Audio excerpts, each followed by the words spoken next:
لح الدين ولو كره المشركون ولو كره الكافرون ولو كره المنافقون لا إله إلا الله والله أكبر الله أكبر ولله الحمد الحمد لله رب العالمين نحمده ونستعينه ونستغفره ونتوب إليه ونعوذ بالله من شرور أنفسنا وسيئات أعمالنا من يهد الله فلا مضل له ومن يضلله فلا هادي له أشهد أن لا إله إلا الله وحده لا شريك له وأشهد أن محمدا عبده ورسوله والصلاة والسلام على النبي محمد وعلى آله وأصحابه ومن تبعهم إلى يوم الدين أما بعد فيا عباد الله أوصيكم ونفسي بتقوى الله وطاعته لعلكم تصلحون قال الله تعالى في القرآن العظيم يا أيها الذين آمنوا اتقوا الله حق تقاته ولا تموتن إلا وأنتم مسلمون. Hadirin sidang jamaah Idul Adha yang dirahmati Allah Subhanahu wa taala. Kita bersyukur atas nikmat yang Allah berikan kepada kita pada pagi hari ini.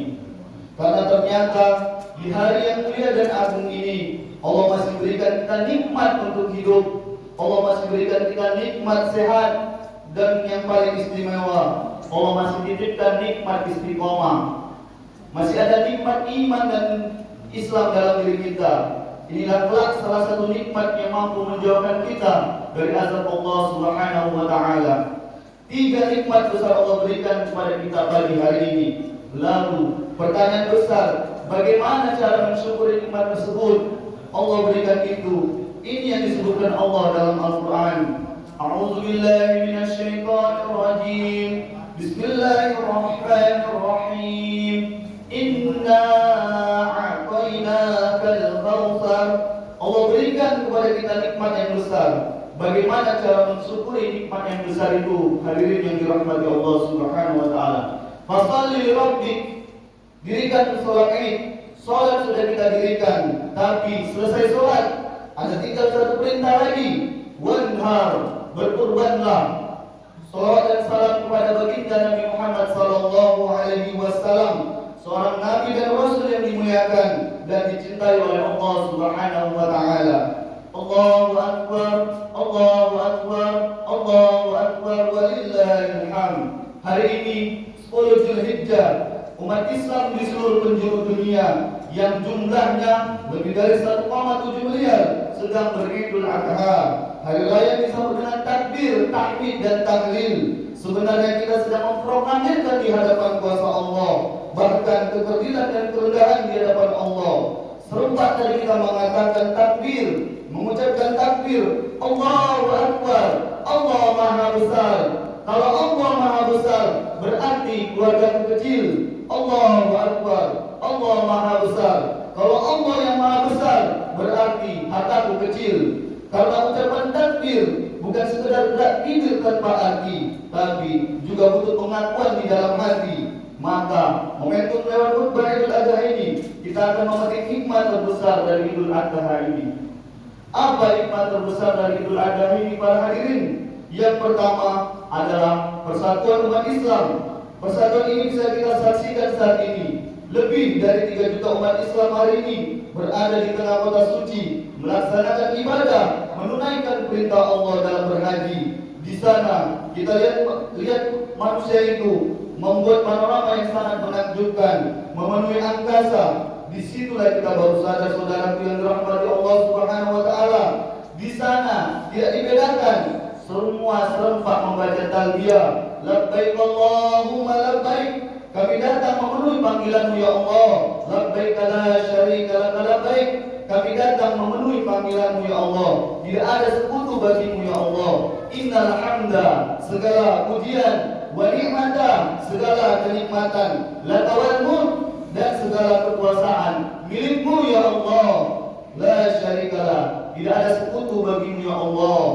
Kita saksikan mereka yang sedang berhaji saat itu, pakaian mereka sama, sejak mikot pakaian mereka sama, 2 helai kain putih, warnanya putih seperti kain kafan pembungkus mayat, tanpa terkecuali. Mereka tidak dibedakan mana pakaian yang muda dan yang tua, mana pakaian yang terhormat dan yang awam, mana pakaian yang cukup makan atau kurang makan, mana pakaian yang bahagia dan yang sengsara. Semua sama, mengucapkan talbiyah yang sama, pakaian yang sama, berangkat dari tempat yang sama dan waktu yang sama pula, dan akan tiba pada waktu dan tempat yang sama pula.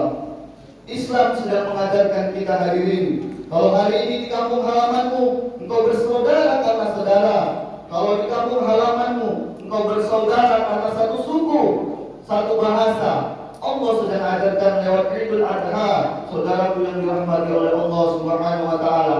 Ada persaudaraan yang lebih hebat, ada saudara yang lebih dahsyat, lebih dari sekedar darah dan bahasa. Apa dia? Bersaudara karena la ilaha illallah Muhammadur Rasulullah. Allahu akbar, Allahu akbar, Allahu akbar, walillahil hamd. Hikmah yang pertama, kokohkan persatuan umat Islam. Yang kedua, belajar dari pengorbanan Nabi Ibrahim alaihissalam. Nabi Ibrahim alaihissalam adalah seorang nabi yang dinobatkan menjadi Khalilullah, kekasihnya Allah. Namanya tertulis, nama yang termaktub 69 kali dalam Al-Quran. Bahkan namanya dijadikan nama surah di dalam Al-Quran. Apa maknanya saudaraku yang dirahmati oleh Allah Subhanahu wa taala? Tidak lain saudaraku, tadi suatu sholat yang lain kita membaca iftitah. Yang kita baca itu apa? Tentang Nabi Ibrahim alaihissalam. Sifatnya Nabi Ibrahim alaihissalam. Di masa Nabi Ibrahim itu diklaim oleh orang Yahudi.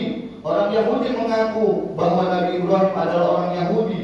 Orang Nasrani pun berkata demikian. Ibrahim itu adalah orang Nasrani. Tapi Allah bantah dalam Al-Quran, maka Ibrahim Yahudian wala Nasranian, walakin kana hanifan musliman wa ma kana minal musyrikin. Perhatikan ayat ini saudaraku, garis bawahi ayat ini saudaraku, hafal ayat ini saudaraku. Allah bantah Nabi Ibrahim itu bukan orang Yahudi, Nabi Ibrahim itu bukan orang Nasrani, tapi dia punya sifat, kata Allah dalam ayat. Sifat Nabi Ibrahim yang pertama, hanif, dia lurus, dia condong kepada kebenaran, dia tidak condong kepada anaknya, dia tidak condong kepada istrinya, dia condong lurus kepada kebenaran. Musliman, sifat yang kedua setelah hanif. Musliman, dia berserah diri kepada Allah. Dia tidak berserah diri kepada hartanya, tidak berserah diri kepada ayahnya, tapi musliman, dia berserah diri kepada Allah Subhanahu wa taala. Bukankah yang kita baca dalam iftitah saudaraku yang dirahmati Allah Subhanahu wa taala, wajjahtu wajhiya lillazi fatara samawati wal arda hanifan musliman. Kami lurus, kami condong kepada Allah, dan kami berserah diri kepada Allah. Dan hebatnya lagi, nama Nabi Ibrahim kita sebutkan 4 kali dalam setiap salat kita.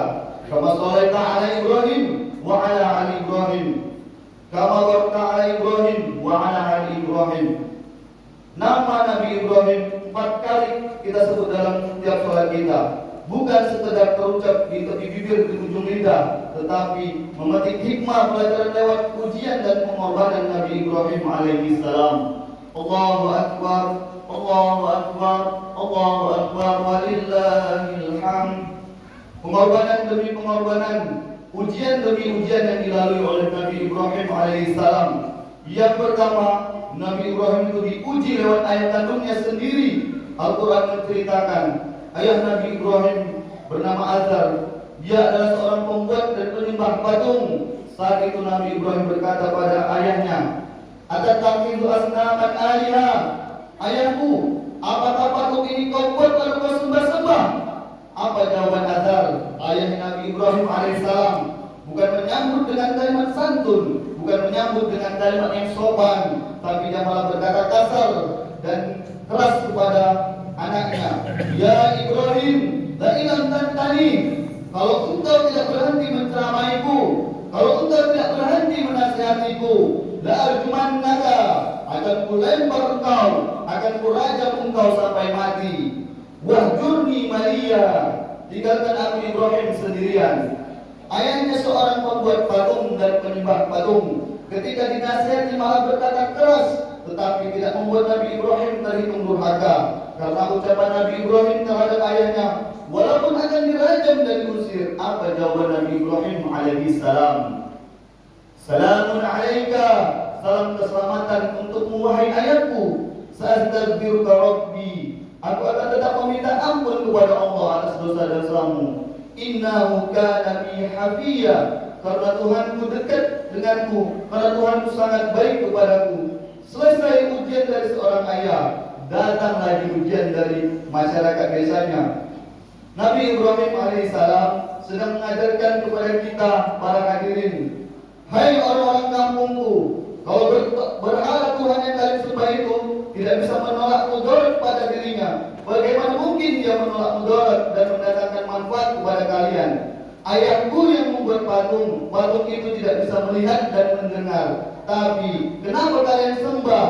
Tapi dasar orang kampung berdebat dengan otak kalah, mereka menggunakan kekuatan otot.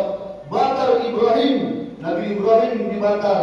Harapan mereka, Ibrahim hancur menjadi debu. Tapi Allah berkata lain. Mukjizat turun, kuni bardan wa salaman ala Ibrahim. Di tengah gejolak api yang dahsyat, Nabi Ibrahim keluar dalam keadaan kedinginan dan diberikan keselamatan oleh Allah Subhanahu wa taala. Diuji lewat ayatnya, ia lulus. Diuji oleh orang kampungnya sendiri, ia lulus. Tapi ternyata ujian belum berhenti. Ujian terbesar dan terdahsyat datang. Apa dia? Ujian lewat anak kandungnya sendiri. Anaknya yang ia tunggu-tunggu selama 86 tahun lamanya. 86 tahun dia berdoa, Rabbi habli minas shalihin. Ya Allah, karunia aku anak yang soleh. Berapa lama Nabi Ibrahim berdoa? 86 tahun.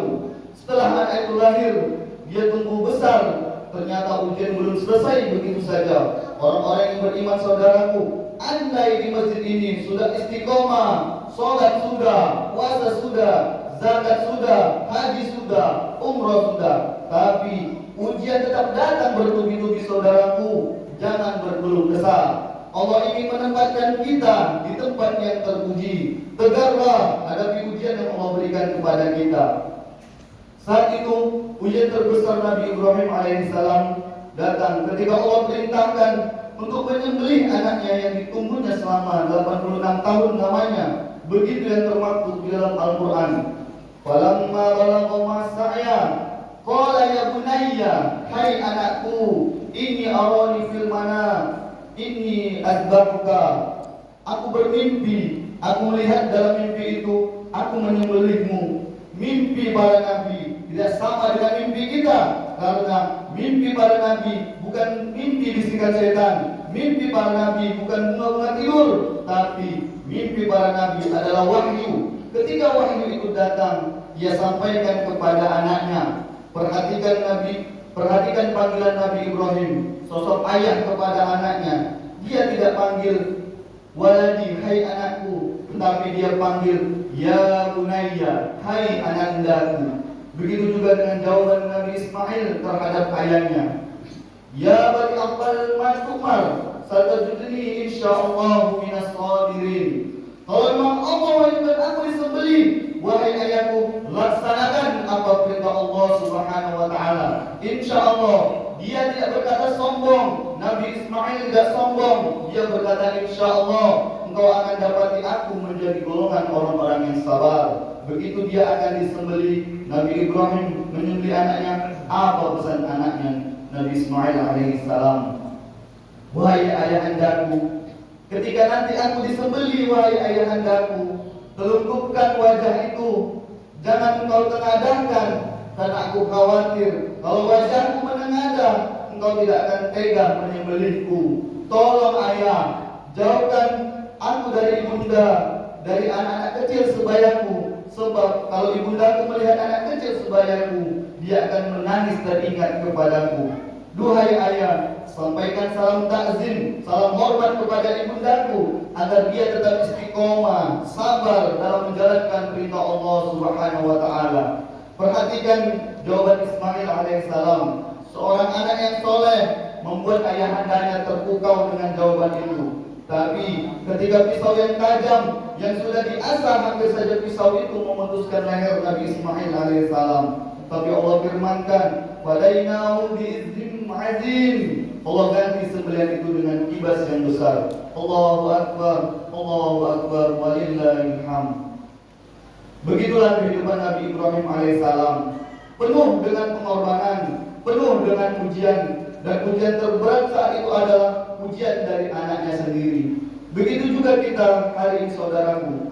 Ujian datang silih berganti menghampiri kita, saudaraku yang dirahmati Allah Subhanahu wa taala. Allah ingin menempatkan kita di tempat yang terpuji. Allah ingin sedang melihat kita seberapa besar pengorbanan kita kepada Allah Subhanahu wa taala. Dulu ujian terbesar Nabi Ibrahim diperintahkan untuk menyembelih anaknya. Tapi hari ini, saudaraku, Allah tidak minta nyawa anak kita. Yang Allah minta adalah hasil rokok kita, hasil bisnis kita, hasil dagang kita, hasil sawah ladang, usaha dan gaji yang kita berikan untuk berkurban, kambing dan sapi, untuk mendekatkan diri kepada Allah Subhanahu wa taala. Maka pagi hari ini, siapa yang diberikan oleh Allah kelapangan rezeki, berkurbanlah. Ramai kita di masjid ini, sesak, penuh masjid pada pagi hari ini. Siapa yang paling mulia di antara kita dalam masjid ini? Apakah yang paling banyak hartanya? Bukan, harta tidak dibawa mati. Malah pertanyaan menjadi ganda, hartamu dari mana dan kau habiskan kemana? Tidak terbayang, saudaraku yang dirahmati Allah Subhanahu wa taala. Kalau hidup di dunia, engkau dielulukan, engkau dipuji-puji orang, disebut orang hartawan, digelar orang jutawan, tapi ternyata di akhir kelak, ketika Allah berikan catatan amal itu kita ambil lewat tangan kiri. Allahu Akbar, walillahil hamd. Kesimpulan yang dapat didapati, pertama, umat Islam adalah umat yang punya persatuan luar biasa. Kalau di sini persatuan kita karena saudara, kalau karena satu suku, satu bahasa. Hari ini Allah ajarkan kepada kita ada persaudaraan yang lebih dahsyat, yaitu bersaudara karena la ilaha illallah Muhammadar Rasulullah. Kesimpulan yang kedua yang dapat kita petik hari ini hari Nahar, hari berkurban. Yang punya rezeki kelapangan, berkurbanlah, karena kurban salah satu cara untuk mensyukuri nikmat Allah dan mendekatkan diri kepada Allah Subhanahu wa taala. Kesimpulan yang terakhir yang bisa kita petik adalah kesimpulan yang maha dahsyat. Belajar kita dari keluarga Nabi Ibrahim alaihissalam. Barakallahu li wa lakum fil Qur'anil azim wa nafa'ani wa iyyakum bima fihi minal ayati waz zikril hakim wa taqabbalu minni wa minkum tilawatahu innahu was-sami'ul 'alim.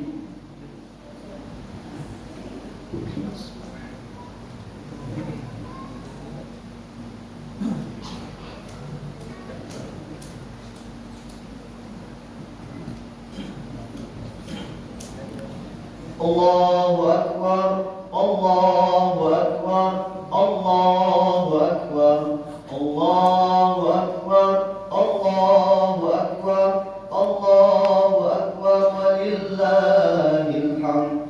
Alhamdulillahilladzi an'amana bi ni'matil iman wal islam wa nusalli wa nusallim ala khairil anam sayyidina Muhammadin wa ala alihi wa ashabihi ajma'in. Asyhadu an la ilaha illallah wahdahu la syarika lah wa asyhadu anna Muhammadan abduhu wa rasuluh. Allahumma salli wa sallim ala sayyidina Muhammad wa ala alihi wa ashabihi ajma'in.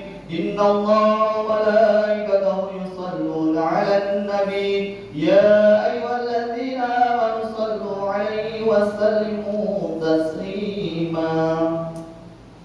Allahumma ighfir lil mu'minina wal mu'minat wal muslimina wal muslimat al ahya'i minhum wal amwat.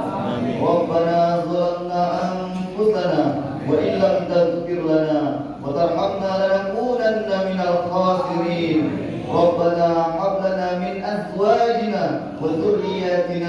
قرة أعين واجعلنا للمتقين إماما ربنا اغفر لنا ذنوبنا ولوالدينا وارحمهما كما ربيانا صغارا ربنا آتنا في الدنيا حسنة وفي الآخرة حسنة وقنا عذاب النار برحمتك يا أرحم الراحمين تقبل الله منكم. Assalamualaikum warahmatullahi wabarakatuh.